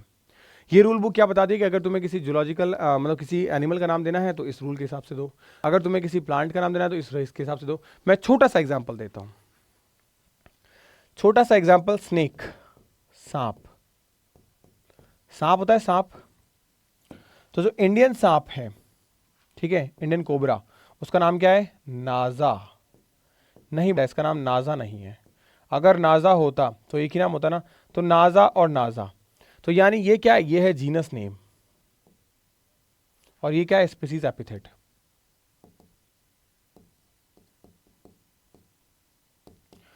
तो यानी इसके नाम के दो वर्ड तो आ रहे हैं। सेम ऐसा ही अब यहां क्या देखने को मिला, जैसे मैंगो, क्या है बेटा, मैंगो, ये हो गया मैंगो। तो अब हमें पता है मैंजीफेरा इंडिका, यहां ये दो नाम हो गए, एक हो गया हमारे पास जीनस, दूसरा हो गया स्पेसिफिक एपिथेट। तो सर हर नाम के दो मतलब है पता है, लेकिन यहां ICZN के अकॉर्डिंग, ICZN के अकॉर्डिंग जो जूलॉजिकल नेम है उसमें जीनस नेम और स्पीसीज एपिथेट सेम सेम हो सकता है, कभी भी प्लांट के केस में सेम सेम नहीं हो सकता। This is the difference between the rule. तो ऐसे ही कुछ डिफरेंसेस आपके यहां पे दिए गए हैं, हालांकि जो मैंने आपको जानकारी दी ये आपकी बुक में नहीं है, बट एक छोटे से तौर पे समझाने के लिए मैंने आपको ये एग्जांपल दिया कि सांप जो एक एनिमल है तो वहां नाजा नाजा यानी कि जीनस नेम और स्पेसिफिक एपिथेट सेम है, ऐसा प्लांट के रेस्पेक्ट में कभी नहीं होता। ऐसे ही डिफरेंसेस जो है वो इन रूल बुक्स के अंदर अवेलेबल है। तो आई थिंक समझ में आ रही है चीजें यार, आ रही कि नहीं आ रही, एक बार फटाफट से यस कर देना। आ रही है समझ में तो फटाफट से कमेंट में जाके यस कर देना, यस भैया आ रही समझ में, ताकि मजा आ जाएगा मेरे को। अब यूनिवर्सल रूल्स क्या क्या है वो पढ़ लेते हैं। अब यूनिवर्सल का मतलब क्या है, जो दोनों किताबों में है, यहां वही डिस्कस किए हैं जो बॉटनी में भी लगेंगे और जो जूलॉजी में भी लगेंगे। ओके, तो नंबर 1 रूल हमारे पास में है, scientific name are the given in a Latin. Latin में ही क्यों लिखते हैं भैया सारे नाम, क्योंकि Latin is a dead language बेटा, आज की डेट में उसमें चेंज नहीं किया जा सकता, इसीलिए लिखते ताकि चीजें पूरी क्या हो, स्टैंडर्डाइज हो, पूरे वर्ल्ड में एक जैसी हो, लैटिन हो या लैटिनाइज हो। अब लैटिन अगर नहीं लिख सकते तो लैटिनाइज होनी चाहिए। लैटिनाइज का मतलब क्या, कि इसको जब लिखते हैं तो इटैलिक्स में होनी चाहिए। इटैलिक्स मतलब क्या, तिरछे, क्या होना चाहिए, तिरछे होने चाहिए। यानी कि जब इसको हाथ से लिख रहे हो, यानी कि जब इसको हैंड रिटन लिख रहे हो तो इनको क्या होना चाहिए, अंडरलाइन करो सेपरेटली, अंडरलाइन करो सेपरेटली। इटैलिक्स में तिरछे हो जाएंगे, हाथ से लिख रहे हो तो अंडरलाइन कर दो separately. The first word is a genus name, पहला शब्द क्या होता है, जीनस का नेम होता है, जिसको हम जेनेरिक नेम भी कहते हैं। एंड जो सेकंड नेम होता है हमारे पास में, वो होता है हमारे पास में स्पेसीज नेम, या हम उसको स्पेसीज एपिथेट भी कहते हैं। क्या कहते हैं, स्पेसीज एपिथेट भी कहते हैं। लेट्स एग्जाम्पल, होमोशेपियन, ये हमारा ह्यूमंस का नाम है, ये हमारे मतलब हमारा नाम है ह्यूमंस का, होमोशेपियन। होमोशेपियन की अगर हम बात करें तो आप देखोगे यहाँ पे Homo represent the genus name या generic name and sapien represent the specific epithet या स्पीसीज को रिप्रेजेंट करता है। द जीनस नेम स्टैंड, अब ये रूल ध्यान रखना, अब ये रूल ध्यान रखना, the genus name start with a capital letter. Genus का जो नेम है वो कैपिटल लेटर से स्टार्ट होता है, यानी यहां देखो H कैपिटल में, and the species name start with a small letter जैसे S। तो एक कैपिटल एक स्मॉल, ये डिफरेंस होना चाहिए दोनों के अंदर, तो एक स्मॉल से एक कैपिटल से, ये मेजर डिफरेंस हो गया। क्योंकि जब मैंने पढ़ा तब आपने नोटिस नहीं किया, लेकिन जब आया तब आपने नोटिस किया। तो सिमिलरली ये डिफरेंस है हमारे यहाँ पे, जैसे मैंजीफेरा इंडिका, मैंजीफेरा इंडिका, तो ये मैंगो का नाम है, दो नाम हो गए। ये हमारे पास टाइगर तो पैंथरा टाइग्रिस, तो दो नाम होते हैं। ये हमारे पास जेनेरिक नेम हो गया, ये हमारे पास में स्पेसिफिक एपिथेट हो गया। ये जेनेरिक नेम हो गया, ये स्पेसिफिक एपिथेट हो गया। तो इस तरीके से क्लासिफाई होता है। अब ऐसा भी तो हो सकता है कि नाम देने वाला कोई आदमी हो, ऑथर हो, हाँ हो तो सकता है, आदमी तो देंगे नाम। तो नेम ऑफ ऑथर, इसका नाम देने वाला पहला जो आदमी है उसका एब्रीविएशन शॉर्ट नाम लिखा जाता है और बायोलॉजिकल नाम के पीछे एंड में लिखा जाता है। जैसे मैंजीफेरा इंडिका नाम दिया था कैरोलस लिनियस ने, तो हम लिखते हैं लिन, लिनियस पूरा नहीं लिखेंगे, सिर्फ लिन लिखेंगे, क्यों, क्योंकि शॉर्ट में लिखेंगे। जैसे अगर मेरा लिखना होगा तो क्या लिखेंगे, ओनली फॉर जय लिखेंगे, क्यों, क्योंकि मेरा पूरा नाम क्या है, जयप्रकाश। तो यानी पूरा शॉर्ट में क्या लिख देंगे ये, या फिर क्या लिख सकते हैं J.P, ये लिख सकते हैं। तो यानी ये क्या हो गया, ये एब्रीवेशन हो गया बेटा, क्या हो गया, एब्रीवेशन हो गया। अच्छा आगे बढ़ते हैं, यहां पे जैसे मैंजिफेरा इंडिका हाथ से लिखा तो देखो अंडरलाइन, मैं मार्क कर दे रहा हूं ताकि आपको चीजें पता रहे, हाथ से लिखा तो अंडरलाइन, ठीक है। यहां पे होमोसेपियन लिन क्या हो गया, यहां पे ऑथर का नाम हो गया, ठीक है, यहां दो नाम हो गए। अच्छा इसको अगर टाइप करेंगे अपन, क्या करें, टाइप करें, तो यहां पे तिरछे अक्षरों में लिखेंगे, किसमें, तिरछे, मैं इसको लिख देता हूं क्या, तिरछा तिरछा तिरछा, हिंदी में लिखता हूं ताकि तुमको याद रहेगा, इंक्लाइन तो याद भी रहेगा, तिरछे शब्दों में, तिरछे वर्ड्स में, ठीक है, तिरछे वर्ड्स में लिख देंगे इसको। तो इस तरीके की चीजें आपको ध्यान में रखनी है। आगे बात करते हैं टैक्सोनॉमिक कैटेगरीज को लेके, यानी हमने चीजें तो देख ली, फिर हमने क्या देखा था कि उसको अलग अलग कैटेगरीज में बांटते हैं। देखो तुम्हें नहीं पता, मैंने मार्क किया था, हाईलाइट किया था, देखो कहाँ गया, ये रहा, कि हम क्लासिफाई करते हैं, it is the grouping and organism into convenient categories taxa, convenient categories में अलग करते हैं। तो अब इन कैटेगरीज के बारे में अपन स्टडी करेंगे, इन कैटेगरीज के बारे में अपन स्टडी करेंगे, तो उसको कहते हैं टैक्सोनॉमिक कैटेगरीज। ओके, तो classification, classification involve hierarchy, hierarchy मतलब एक ऑर्डर, हायरार्की मतलब एक ऑर्डर असेंडिंग या descending of steps in which each step represent taxonomic categories या रैंक, या उसे कहते हैं taxa. The all categories together consider taxonomic hierarchy, और जब इन सबको मिला देते हैं ऊपर से नीचे, नीचे से ऊपर, तो ये बन जाती है टैक्सोनॉमिक हायरार्की। हायरार्की का मतलब सिंपल सिंपल शब्दों में स्टेयर्स या सीढ़ियां, सीढ़ी, ओह मैंने खीड़ी कर दिया ना, स की जगह ख कर दिया, सीढ़ी होती है सीढ़ी, तो ये सीढ़ी हो गई, या तो ऊपर से नीचे या नीचे से ऊपर, मतलब इसके सीक्वेंस हम चेंज नहीं कर सकते, ये ऐसे के ऐसा ही रहेगा। डोमेन के बाद में किंगडम, किंगडम के बाद में फाइलम ही आएगा, आगे पीछे नहीं कर सकते। Okay, the grouping of organism occupy by the particular categories is called a taxon. हर एक पर्टिकुलर कैटेगरीज को क्या कहते हैं, टैक्सॉन कहते हैं। जैसे अगर मैं बात करूं, ये यहां जैसे ये हो गया, ये क्या है, ये एक टैक्सॉन है, ये क्या है, ये भी एक टैक्सॉन है, ये क्या है, ये भी एक टैक्सॉन है, ये सारे टैक्सॉन है। तो मुझे बार बार बोलना पड़ेगा नहीं, आप इन सारे टैक्सॉन को एक साथ बोल सकते हैं, उसको कहते हैं टैक्सा।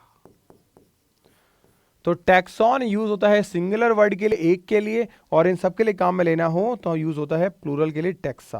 अब आपके माइंड में क्लियर हो गई होगी चीजें कि टैक्सा कब आएगा, टैक्सॉन कब आएगा। Is it clear, properly, systematic तरीके से, मजा आ गया है।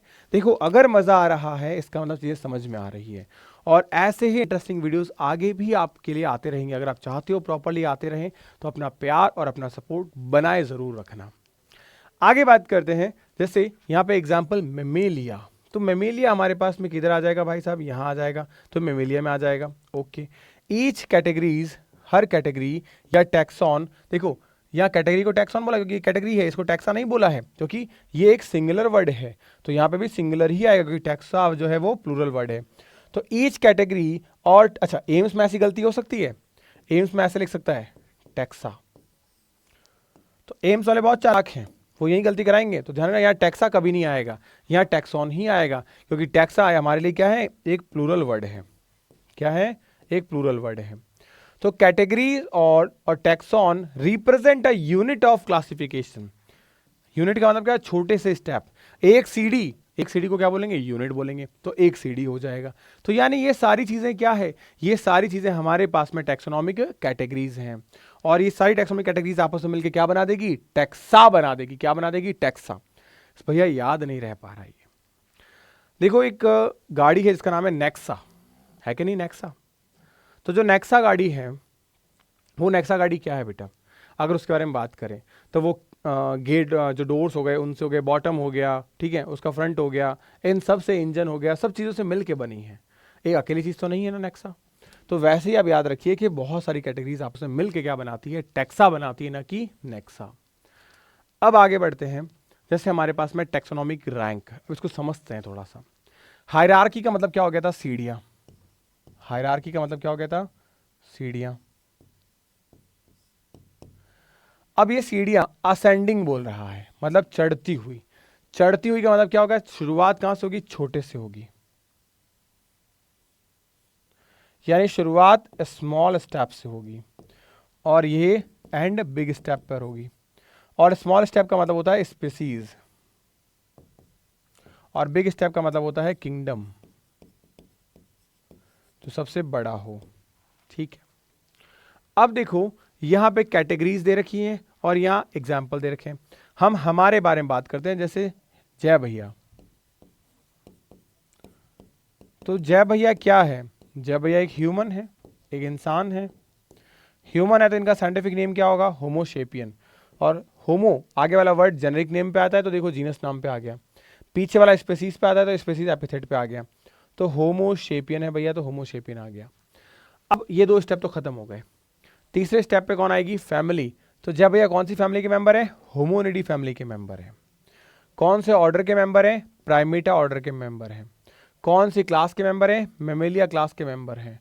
कौन से फाइलम या डिवीजन में है? अच्छा, फाइलम और डिवीजन को लेकर कंफ्यूजन होता है। यहाँ P for plant, P for plant गलत बोल रहा हूँ, पी फॉर प्लांट गलत बोल रहा हूँ, पी फॉर प्लांट गलत बोल रहा हूँ, पी फॉर प्लांट गलत बोल रहा हूँ। याद रखो ये चीज, बच्चे कंफ्यूज होते हैं, पी फॉर प्लांट कर देते हैं, जबकि ऐसा नहीं है, ये एनिमल्स में यूज होता है। डिवीजन जो है ना शब्द, ये डिवीजन शब्द है प्लांट के लिए यूज होता है। डिवीजन शब्द प्लांट के लिए यूज होता है। तो यानी ये भैया क्या है? भैया प्लांट है क्या एनिमल है? एनिमल है, तो एनिमल के लिए क्या यूज होगा? फाइलम यूज होगा। तो भैया का फाइलम कौन सा है? कॉर्डेटा। भैया का डिवीजन नहीं है, भैया का फाइलम है, ध्यान रखना। और किंगडम कौन सा है भैया का? एनिमेलिया। तो इस तरीके से ये सब क्या है? टैक्सोनॉमिक रैंक है और ये टैक्सॉन है। ये टैक्सॉन है, सब कुछ क्या है? टैक्सा है। सब कुछ क्या है? टैक्सा है। आगे बात करते हैं टैक्सोनॉमिक कैटेगरीज। अच्छा, ये हमारे पास वापस रिपीट हो गया है तो इसको तो करते हैं थोड़ा सा स्किप। ये मैं हटा देता हूं ताकि तुमको दिक्कत कंफ्यूजन नहीं हो नोट्स के दौरान। ओके, ठीक है। अब हमारे पास में आ चुकी है टैक्सोनॉमिक कैटेगरीज। टैक्सोनॉमिक कैटेगरीज हमारे पास में स्पीसीज। स्पीसीज क्या है? ये ग्रुप है। स्पीसीज क्या है? ग्रुप है। किसका ग्रुप है? क्लोजली रिलेटेड ऑर्गेनिज्म का। ये वर्ड बहुत ध्यान से देखना, क्लोजली रिलेटेड ऑर्गेनिज्म का। और किसका? Capable to interbreed. Capable to interbreed मतलब एक तो पास पास है, मतलब उनके गुण एक जैसे हैं, मतलब वो दिखती एक जैसी हैं, मतलब उनका जेनेटिक मैपिंग एक जैसी है, और वो आपस में इंटरब्रीड भी कर सकती है, तभी वो क्या है? स्पीसीज हैं। मुझे आप लोग कमेंट सेक्शन में बताना कि आपस में इंटरब्रीड कर सकती है, उसी को स्पीसीज कहते हैं। ये कॉन्सेप्ट किसने दिया था? मैं नाम बता देता हूं, इसको कहते हैं biological concept of species. Biological concept of species. लेकिन ये दिया किसने था ये मैं नहीं बताऊंगा, ये आप लोग बताओगे। बायोलॉजिकल कॉन्सेप्ट ऑफ स्पीसीज किसने दिया था ये आप लोग बताओगे मेरे को, ठीक है। चलो अब आगे बढ़ते हैं। The fertile of spring produce करेंगे ये। अच्छा, ऑफ स्प्रिंग भी कैसी फर्टाइल प्रोड्यूस करनी है? जैसे इसका एग्जांपल मैं समझाता हूं। ये फर्टाइल, ये वर्ड क्यों लिखा? ये वर्ड इसलिए लिखा बेटा कि लेट सपोज गधा होता है ना, गधा देखा है कभी गधा? ये गधा है और ये घोड़ी है। गधा है और भैया क्या लिख रहे हो आप? ये देखो समझाता हूं। ये गधा है, ये घोड़ी है। गधे से लिया मैंने स्पर्म। क्या लिया बेटा मैंने?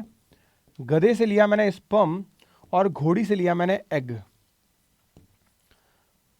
अब मैंने इनको जबरदस्ती मिला दिया। जब मैं इनको जबरदस्ती मिलाऊंगा तो ये है तो गैमिट। और गधा और घोड़ी में कोई ज्यादा खास फर्क नहीं है, एक जैसे लगते हैं बस, हाँ फिर भी स्पेसीज तो अलग है। अब ये स्पेसीज अलग है, ये कैसे बोल दिया भैया आपने? जब आप बोल रहे हो खास अलग भी नहीं है, खास अलग भी नहीं, इसका मतलब क्या है? वो ग्रुप क्लोजली रिलेटेड है, हाँ। और आप बोल रहे हो कि एक स्पेसीज भी नहीं है, क्यों? बताता हूं। जब मैंने गधे का स्पर्म और घोड़ी का एग लिया, इनको आपस में फर्टिलाइज करवाया, तो मुझे एक चीज देखने को मिली, और वो चीज जो बनी उसको मैंने कहा खच्चर। क्या कहा? खच्चर।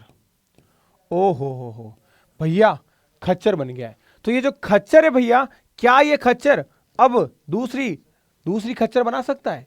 नहीं बना सकता। इसका मतलब दो ऑर्गेनिज्म उन्होंने आपस में फर्टिलाइज किया, क्लोजली रिलेटेड थे, इंटरब्रीड किया, करवाया हमने, किया नहीं इन्होंने, हमने करवाया, ठीक है, इंटरब्रीड करवाया और एक नई स्पीसीज बनी। लेकिन ये स्पीसीज कैसी है बेटा? इनफर्टाइल है। क्या है, इनफर्टाइल है। इस वजह से ये क्या है, ये सेम स्पेसीज नहीं है। इसका मतलब ये इनफर्टाइल है, इसका मतलब फर्टाइल स्पेसीज होती तो मैं इसको बोल देता ये सेम स्पेसीज है, ये सेम स्पेसीज है। तो अब ध्यान रखना कि क्लोजली रिलेटेड ऑर्गेनिजम्स अगर आपस में इंटरब्रीड कर सकते हैं और उनसे उत्पन्न जो प्रोजनी है वो खुद भी फर्टाइल है, तो ही ये स्पेसीज क्या होंगे, सेम होंगे, अदरवाइज डिफरेंट स्पेसीज होंगे। तो एक एक वर्ड मैंने क्लियर कर दिया है आपका यहां पे, ठीक है। और ये सबसे बेसिक फंडामेंटल यूनिट है। जैसे घर बनाने के लिए सबसे जरूरी चीज क्या है, ईटा, ईटा है ना सबसे जरूरी चीज, ईंट, ब्रिक। वैसे ही ये पूरे जो हायरार्की उसका बेस कौन है, यही है। तो इसको कहते हैं लोवेस्ट कैटेगरी। क्या कहते हैं, लोवेस्ट कैटेगरी। अब कुछ एग्जांपल मैं समझाता हूं तुम्हें। जैसे मैंगो, मैंगो का नाम क्या है बेटा, Mangifera indica. Potato, Solanum tuberosum. Nightshade, Solanum nigrum.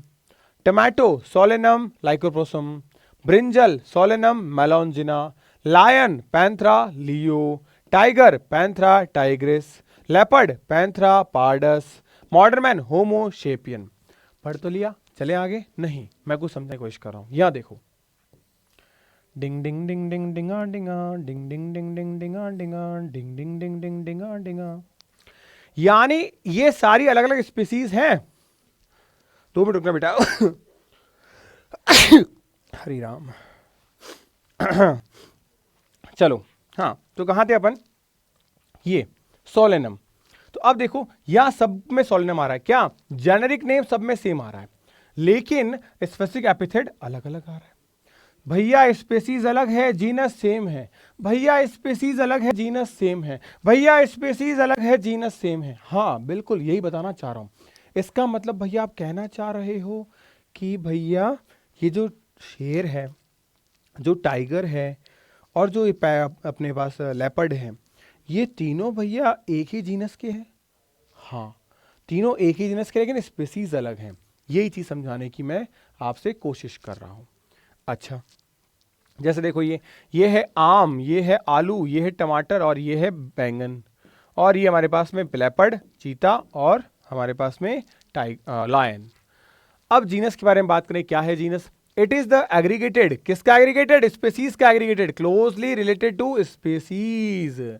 क्योंकि क्योंकि क्योंकि क्योंकि बेटा अब इससे रिलेटेड सारे के सारे जीनस बनाएंगे। सेम रिलेटेड जीनस क्या बनाएंगे, सेम रिलेटेड जीनस क्या बनाएंगे, सेम रिलेटेड जीनस फैमिली बनाएंगे। सेम फैमिली रिलेटेड क्या बनाएंगे, ऑर्डर बनाएंगे। सेम ऑर्डर रिलेटेड क्या बनाएंगे, क्लास बनाएंगे। अब बात समझ में आ रही है, सेम क्लास रिलेटेड क्या बनाएंगे, सर भैया प्लांट है तो बनाएंगे आपका डिवीजन, और एनिमल है तो फाइलम। अच्छा, सेम फाइलम रिलेटेड क्या बनाएंगे भैया, किंगडम बनाएंगे। अच्छा भैया, मतलब डेफिनेशन में ठीक नीचे वाला शब्द आएगा, डेफिनेशन में ठीक नीचे वाला शब्द आएगा। इसका मतलब ये सारे याद होने चाहिए हमें। अब सारे याद कैसे करें, एक ट्रिक याद कर लो, क्या, केडी कॉफ। क्या कर लो, केडी कॉफ।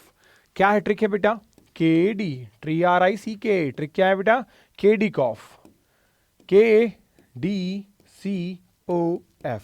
इसको कैसे याद करें भैया, तो शब्द देखो आपने CID का शो देखा होगा, अभिजीत, दया, शाहरुखे, ठीक है, नताशा, और वो एक क्या नाम है वो घुंघराले बालों वाली, तारिका, ठीक है, ये सारे कैरेक्टर्स होते हैं।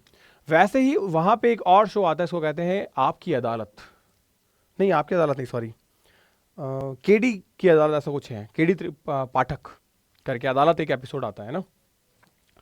तो वो जो केडी पाठक अदालत एक सीरीज है, उसमें केडी से हर कोई डरता है। तो केडी से खौफ खाते हैं लोग, क्या खाते हैं, खौफ खाते हैं लोग। तो बस खौफ की जगह मैंने एच हटा दिया और क्या बन गया, केडी कॉफ बन गया। अब केडी कॉफ क्यों भैया, यहां पे 2 चीजें वो तो हमें पता है, कौन सी, जी और एस। क्यों, क्योंकि ये तो हमारे बाइनोमियल सिस्टम का हिस्सा है। तो अब देखो, सबसे पहले स्पीसीज, दूसरे पे जीनस, तीसरे पे फैमिली, चौथे पे ऑर्डर, पांचवे पे क्लास, छठे पे डिवीजन, सातवें पे किंगडम। भैया इसका मतलब ये 7 क्या है, ये 7 कंपल्सरी कैटेगरीज है। क्या है, कंपल्सरी कैटेगरी है। क्यों भैया, ऐसा क्यों बोला, 7 ही तो पढ़ाया आपने, नहीं देखो मैंने यहां कुछ और लिखा है, डोमेन। ये डोमेन जो है बेटा, this is not a compulsory category. ये कार्ल वूज ने बताया था। याद करो कार्ल वूज के जमाने में क्या चल रहा था, 6 डोमेन क्लासिफिकेशन चल रहा था। उन्होंने एक नया क्लासिफिकेशन कर दिया था, आर्किया ग्रुप बना दिया था अलग से, आर्किया डोमेन बना दिया था। तो इसलिए ये 7 क्या है हमारे पास में, मेन कंपल्सरी कैटेगरीज हैं। ओके, अब हम बात करें हमारे पास में बेसिकली कहाँ गया, ये रहा, नहीं ये रहा, हाँ। तो ये क्लोज रिलेटेड स्पीसीज है, जैसे potato, tomato, brinjal. Potato, tomato, brinjal कैसे बेटा, अभी हमने जस्ट देखा। तो अब देखो यहाँ जीनस में, सोलेनम जीनस में कैसे कैसे आ रहा है, देखो बताता हूं मैं। यहाँ पटैटो में सोलेनम आ रहा है, टमाटो में सोलेनम आ रहा है, ब्रिंजल में सोलेनम आ रहा है, बाकी स्पेसिफिक एपिथेट अलग हो रहा है। देखो ट्यूबोरोसम, लाइकोपोर्सिकम, मेलनजिना। यहाँ पैंथरा जीनस में लायन, लेपर्ड, टाइगर में पैंथरा आएगा, अभी थोड़ी देर पहले बताया था मैंने आपको। तो पैंथरा लियो, Panthera pardus, Panthera Tigris. Same वैसे ही फैलिस के अंदर हाउस कैट, जो घर में बिल्लियां होती है ना, उनको क्या कहते हैं, फैलिस डोमेटिकस। और जो जंगल की बिल्लियां होती है उनको कहते हैं फैलिस कैस। तो फैनिल कैस और फैलिस डोमेस्टिकस में क्या बेटा, फैलिस जो है वो क्या है, फैलिस आपका जीनस है। फैलिस क्या है, जीनस है। तो सेम जीनस लेकिन स्पीसीज अलग हो गई। अब सिमिलरली हमने देखने को मिल गया। इससे आगे देखें बेटा तो फैमिली, अब फैमिली क्या होगा, closely related genus, close related genus या जेनेरा। जैसे एग्जांपल फैमिली सोलेनेसी में, तो यहां जीनस सोलेनम, जीनस पिटूनिया और जीनस धतूरा, ये सब किस में आता है, सोलेनेसी फैमिली में आता है।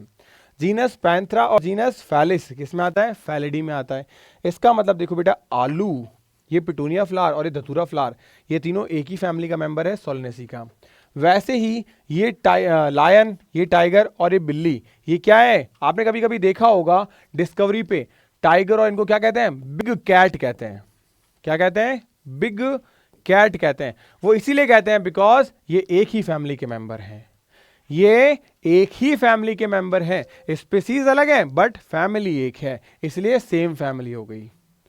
आगे बात करते हैं हमारे पास में ऑर्डर को लेके। तो सेम फैमिली, रिलेटेड फैमिली वाले किस में आ जाएंगे, इसमें आ जाएंगे। तो रिलेटेड फैमिली एग्जाम्पल जैसे आलू, पिटूनिया, धतूरा और हमारे पास में कौन आ गया, कॉर्नवॉल व्यूलेसी। तो सोलेनेसी फैमिली और कॉर्नवॉल व्यूलेसी किस में आ गया, पॉलीमेनेसी में आ गया।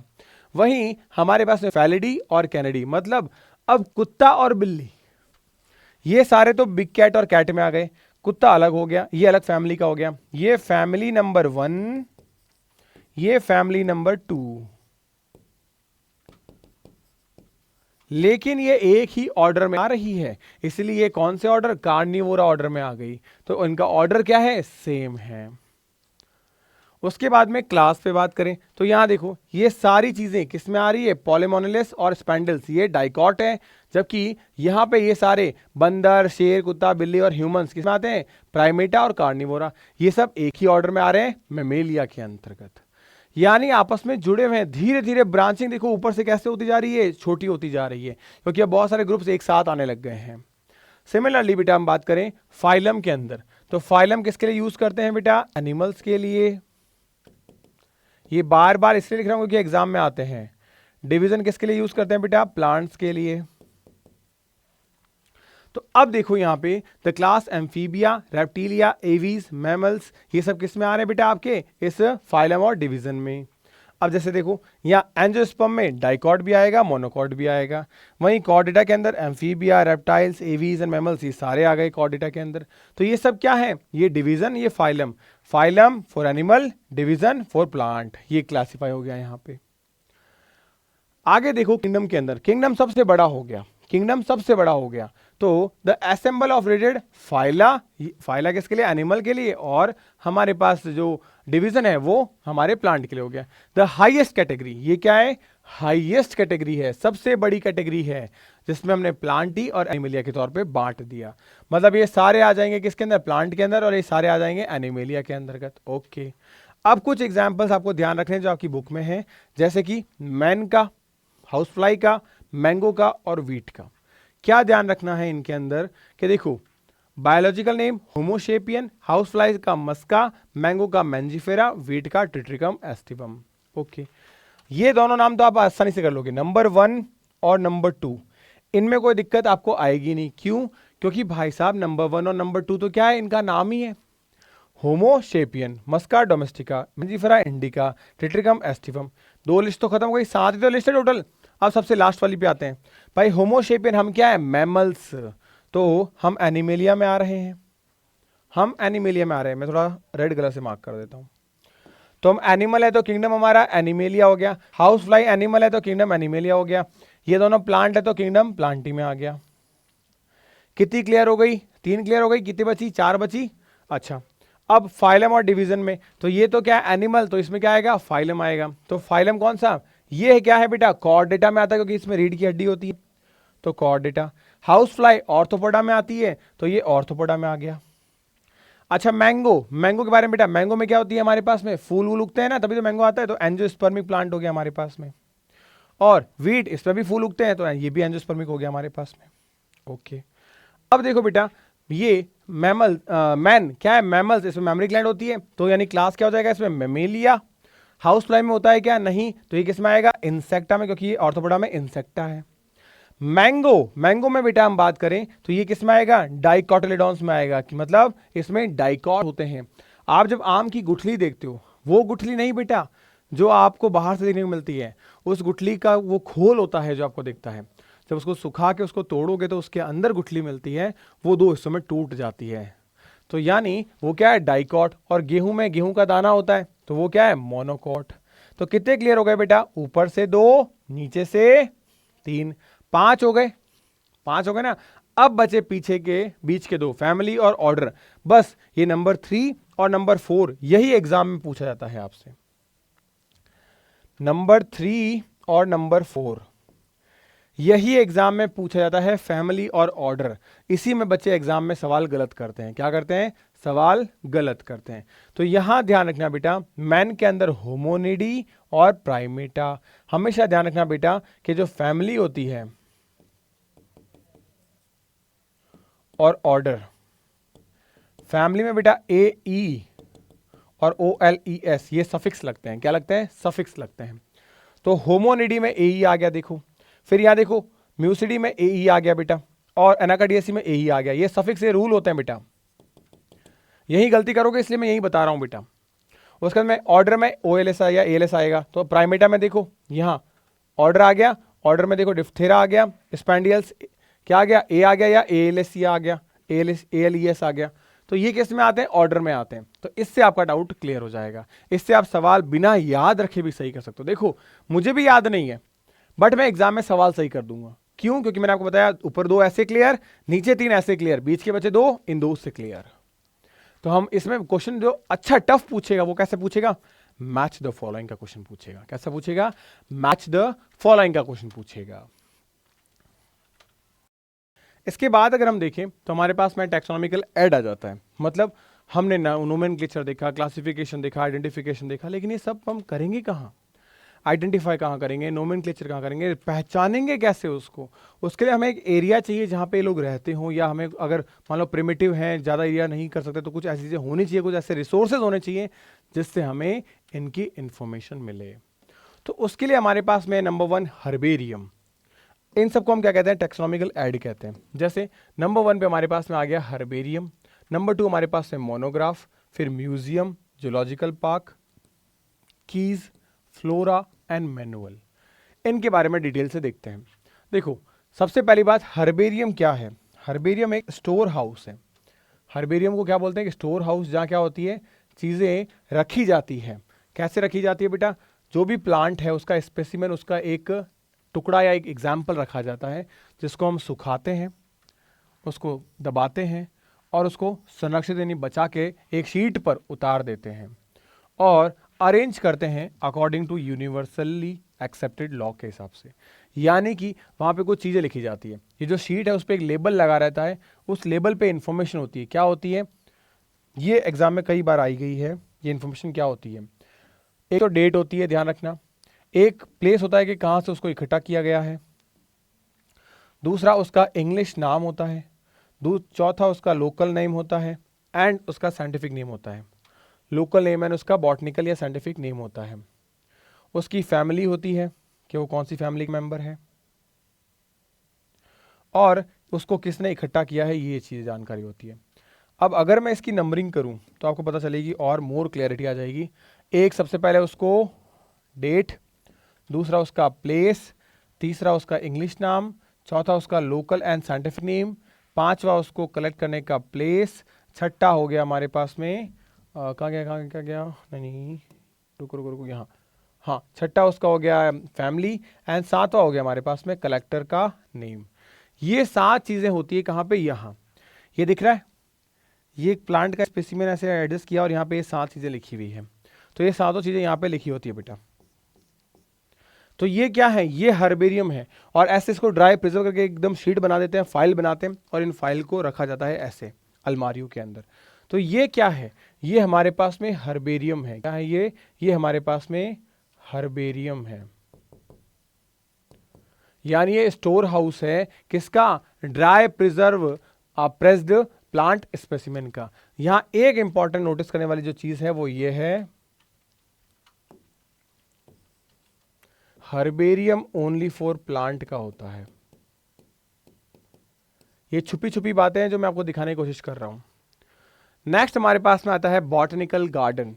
बॉटनिकल गार्डन, बॉटनी का मतलब आ जाता है प्लांट। तो these are the specialised garden having, ये स्पेशल गार्डन होते हैं जहां कलेक्शन होता है लिविंग प्लांट का।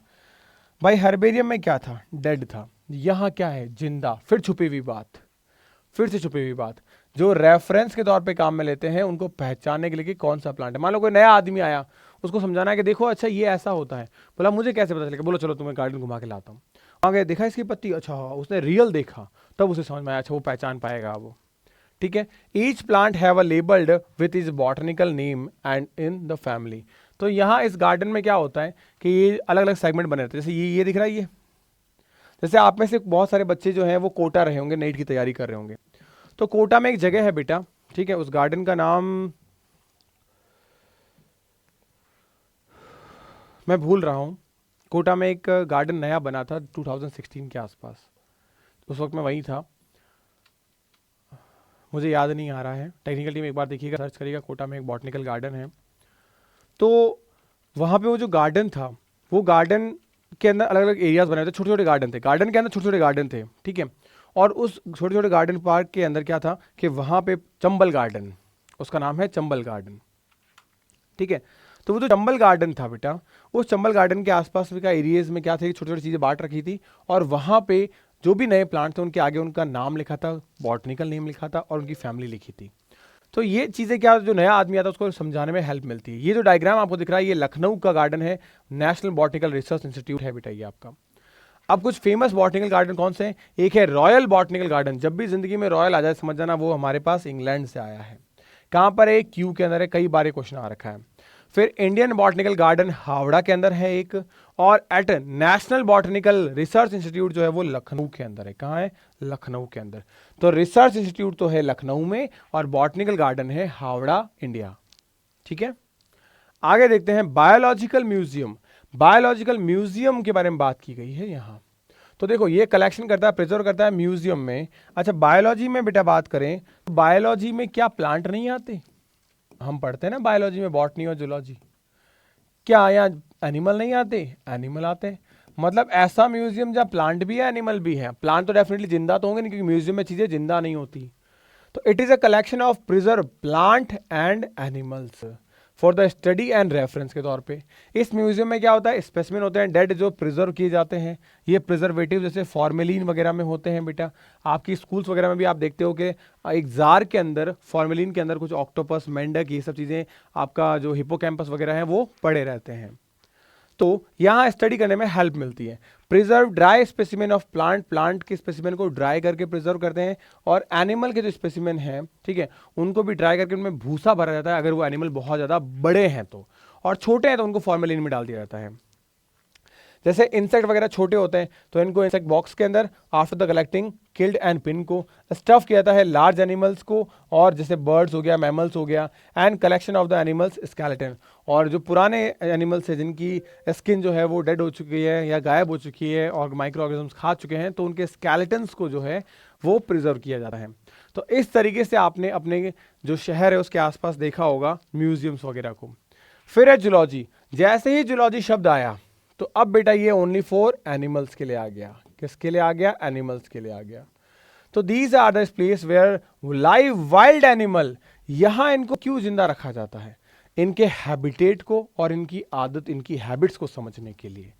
To protect environment under the human care, it help to learn about their food habits and behaviour. इनको समझने के लिए ये हमने क्या किया? Wild life sanctuary, national park, zoological park हमने क्या किए? बनाए। तो ये अंडरस्टैंडिंग के लिए हमने बनाए। फिर हमारे पास में आती है की। ये की क्या है? ये समझना बहुत जरूरी है। की बच्चों को समझ में नहीं आती, और सबसे ज्यादा जरूरी चीज भी हमारे लिए क्या होती है? की होती है। की के बारे में बात करें, इट इज एनालिटिकल मेथड, मतलब ये सोचने और तर्क की बात है। यस या नो, किसी एक तरफ आपको जाना होगा। तो analytical method to identify of organism based on similarities and dissimilarities, मतलब या तो चीजें उसके जैसी है या उसके जैसी नहीं है। मैं आपको एग्जांपल देता हूं। ये देखो, ये क्या है? एक फोन है, एक एसी का रिमोट है, लेकिन दोनों देखने में एक जैसे लग रहे हैं बेटा, एक जैसे लग रहे हैं। सिमिलरली मैं अगर दूसरी तरफ बात करूं, टेक्निकल टीम मेरे को हार्ड डिस्क दीजिएगा। तो जैसा कि मेरे पास में ये है, अगर मैं वहीं बात करूं, मेरे पास में एक ये हो गई, तो अब अगर मैं इसको दिखाऊं आपको, तो आप देखो दोनों तीनों अलग अलग हो जाएंगे। सर इसमें तो डिस्प्ले आ रही है, इसमें बड़ी डिस्प्ले, इसमें छोटी डिस्प्ले है। तो यानी अगर इसको करेक्टराइज करना हुआ तो ये तीनों चीजें हैं, इन तीनों चीजों में से आप किन दो चीजों को साथ में रखोगे? इन दो चीजों को साथ में रखोगे। क्यों? क्योंकि इसमें डिस्प्ले है, भले ही बड़ी छोटी हो लेकिन डिस्प्ले है, तो ये सिमिलरिटीज हैं। इसमें डिस्प्ले नहीं है तो ये इसकी डिससिमिलरिटी है। तो यानी इसके बेसिस पे हमने इसको अलग कर दिया, सिमिलरिटीज एंड डिससिमिलरिटीज के बेसिस पे। It is the basis of contrasting characters, ऐसे कैरेक्टर जो एक दूसरे में नहीं होते, एक में थे एक में नहीं थे। Is a pair is called a couplet, और इसको क्या कहते हैं? कपलेट। एक में था एक में नहीं था, तो इसको कहते हैं couplet. Each couplet has a two opposite characters and of these only relevant option is accepted, और जो एक्सेप्टेड होगा वो एक साथ ग्रुप में आ जाएगा, दूसरा वाला दूसरे में हट जाएगा और दूसरा वाला रिजेक्ट हो जाएगा। ईच स्टेटमेंट इज अ की ऑफ अ लीड्स, और हर स्टेटमेंट को क्या कहते हैं? की कहते हैं या लीड्स कहते हैं। जैसे आपसे सवाल पूछा गया, आपको बोला कि एक ऑर्गेनिज्म है, बोला हाँ ठीक है, उसकी स्किन ड्राई है क्या? तो आपने बोला नहीं नहीं नहीं, नहीं ड्राई तो नहीं है। मान लो आप अंधे हो, मान लो आप अंधे हो, और आपसे अगर की को यूज करना है तो आपसे कुछ इस तरीके से की पूछी जाएगी कि भाई साहब ड्राई स्किन, तो ये ड्राई स्किन क्या है बेटा? ये ड्राई स्किन क्या है? ये ड्राई स्किन जो है ना, ये लीड है। ये जो पूछ रहा है ये लीड है। इस लीड के दो कॉन्ट्रास्टिंग कैरेक्टर्स हैं, यस और नो। क्या? यस और नो, ठीक है।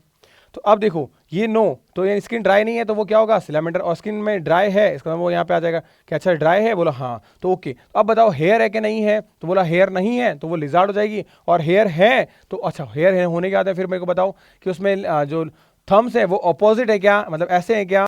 बोला नहीं नहीं है, तो वो टाइगर होगा। अगर है तो रुको, वो दो पैरों से चल रहा है या चार पैरों से चल रहा है? बोला नहीं, वो दो पैरों से नहीं चल रहा है, तो वो होगा गोरिल्ला। दो चल रहा है तो वो होगा ह्यूमंस।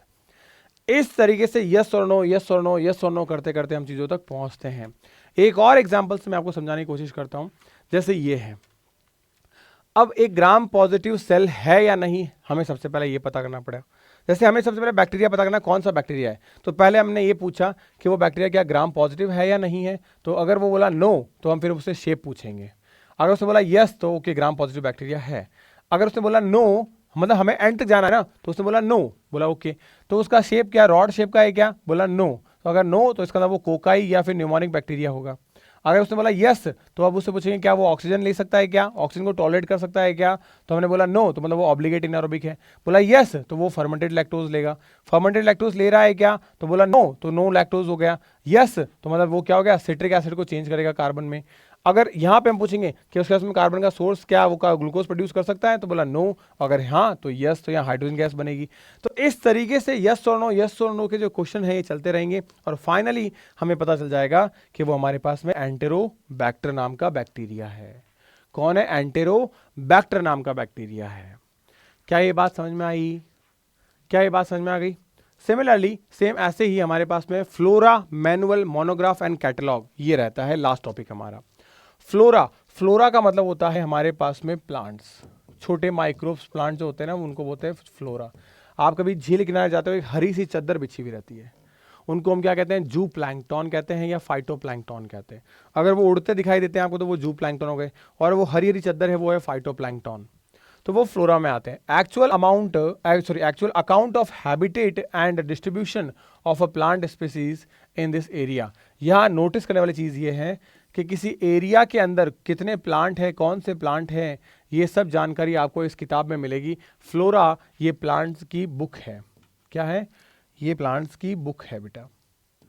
तो इस बुक के अंदर क्या मिलेगा, उस एरिया के अंदर जितने भी पौधे हैं, प्लांट्स हैं, उन सब की जानकारी मिल जाएगी। क्या मिल जाएगी, वो कहाँ मिलेंगे और कहाँ कहाँ कितने कितना अमाउंट है उसका। फिर हमारे पास में मैनुअल, हम कहीं जाते हैं, इस एसी, ये एसी आई, इस एसी के रिमोट के साथ में इसका मैनुअल भी मिला, मतलब इसको कैसे चलाते हैं इसके बारे में इसकी जानकारी थी, इसी रिमोट के बारे में थी ना। अब देखो, the record that contain the information of identification and name of species found on this area. तो यानी यहां तो सब स्पीसीज के बारे में जानकारी है, यहां पे उस स्पीसीज को आइडेंटिफाई करने की जानकारी है। क्या है? उस स्पीसीज को आइडेंटिफाई करने की जानकारी सारी की सारी, कि जो रिकॉर्ड इन्फॉर्मेशन है वो रिकॉर्ड इन्फॉर्मेशन उस पर्टिकुलर एरिया के अंदर हमें मैनुअल के थ्रू पता चल जाएगा। यानी मैनुअल के थ्रू क्या चीज पता चल गई कि प्लांट जो है हमारे पास में, उस प्लांट को हम आइडेंटिफाई कर सकते हैं या नहीं कर सकते। लेट सपोज उस प्लांट के कोई भी कैरेक्टरिस्टिक्स है, जैसे लीव्स जो है उसके अंदर पैरेलल वेनेशन है या किस तरीके का वेनेशन है, किस तरीके का इन्फ्लोरेसेंस है, ये सारी चीजें जो है वो लिखी रहती है इस पर्टिकुलर मैनुअल के अंदर। मोनोग्राफ में अगर हम बात करें तो यहां पे एक चीज ध्यान रखना, the record that contain the information about any taxon. Any taxon का मतलब क्या हो गया, किसी भी टैक्सोनॉमिक कैटेगरीज के बारे में बात हो रही है, यानी टैक्सोनॉमिक कैटेगरीज के बारे में बात हो रही है, यानी किसी भी एक कैटेगरी के बारे में जानकारी होगी। लेट्स एग्जांपल में समझाता हूं, जैसे या हो सकता है जीनस के बारे में जानकारी हो, या किसी ऑर्डर के बारे में जानकारी हो, या किसी क्लास के बारे में जानकारी हो।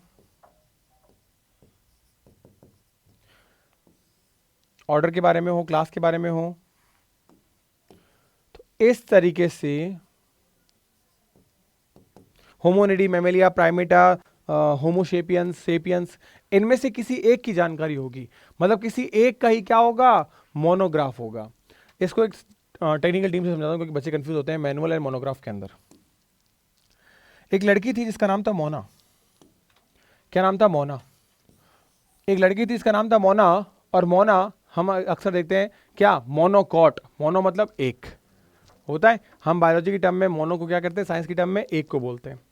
तो मोना जो लड़की थी अकेली, वो टैक्सी में जा रही थी। कहाँ जा रही थी? मोना अकेली टैक्सी में जा रही थी, और कहाँ जा रही थी? टैक्सोनॉमिकल एड की रिसर्च में जा रही थी। तो ये जो मोना लड़की है, ये जो मोना लड़की है वो क्या कर रही थी, टैक्सी में जा रही थी, मतलब टैक्सोनॉमिक एड है। तो मतलब मोनोग्राफ के अंदर द इंफॉर्मेशन होगी वो किसी एक ही टैक्सी में जा सकती है ना मोना भाई, 4 टैक्सी 2 टैक्सी में एक साथ कैसे जा सकती है? अजय देवगन तो है नहीं मोना। तो इसका मतलब मोना जो है वो एक ही टैक्सी में जा रही थी, यानी एक ही टैक्सॉन की इंफॉर्मेशन उसके अंदर होगी, क्योंकि ये कंफ्यूजन होता है मोनोग्राफ और मैनुअल के अंदर। उसके बाद हमारे पास आता है कैटलॉग। हम कहीं ड्रेस वगैरह बनाने जाते हैं शादी में, भैया मुझे तो इंडो वेस्टर्न चाहिए, कैटलॉग दिखाओ। मतलब क्या है, उस बुक के अंदर सारी इंफॉर्मेशन है जो कितने टाइप की ड्रेसेस उस दुकान के अंदर बनती है। तो यानी अल्फाबेटिकल लिस्ट मिल जाती है आपको यहाँ पे उस स्पीसीज में। अल्फाबेटिकल मतलब क्या, एक अरेंजमेंट। जैसे आपको इंडो वेस्टर्न चाहिए तो इंडो वेस्टर्न का अलग कैटलॉग है, आपको ट्रेडिशनल चाहिए वो ट्रेडिशनल आपको अलग से मिल जाएगा, आपको मॉडर्न चाहिए मॉडर्न का अलग से कैटलॉग होगा। तो यानी वहाँ पे हर एक क्लासिफिकेशन का अलग से कैटलॉग मिलेगा। तो वैसे ही अल्फाबेटिकल ऑर्डर में स्पीसीज का आपको क्या मिल जाता है, कैटलॉग मिल जाता है। और ये सारी किताबें हैं बेटा, ये सारी किताबें हैं जो मैंने आपको नीचे दे रखी हैं। अब ये चैप्टर आपका यहाँ पे होता है पूरा कंप्लीटली फिनिश। कैसा लगा चैप्टर आपको मुझे ज़रूर बताना। इसके MCQs भी अगर आप चाहते हैं वो भी मैं यूट्यूब पे हर शाम 7 बजे करवाता हूँ, आप आके ज़रूर अटेंड करना क्लास को। और अगर आप चाहते हैं कि सीरीज़ को कंटिन्यू रखें, 90 मिनट में हमने चैप्टर को फिनिश किया है, अगर आगे भी आप चाहते हैं कि ऐसे ही हम इस वन शॉट सीरीज़ को कंटिन्यू रखें तो आप अपना प्यार ज़रूर दिखाइएगा। और मैंने एक क्वेश्चन इसमें पूछा था, उस क्वेश्चन का जवाब और नेक्स्ट आने वाले चैप्टर को आप कौन सा चाहते हो वो मुझे कमेंट सेक्शन में ज़रूर बताइएगा। तो मिलता है नेक्स्ट क्लास में, तो गुड बाय, पढ़ते रहो, मुस्कुराते रहो, स्टे हैप्पी, स्टे हेल्थी।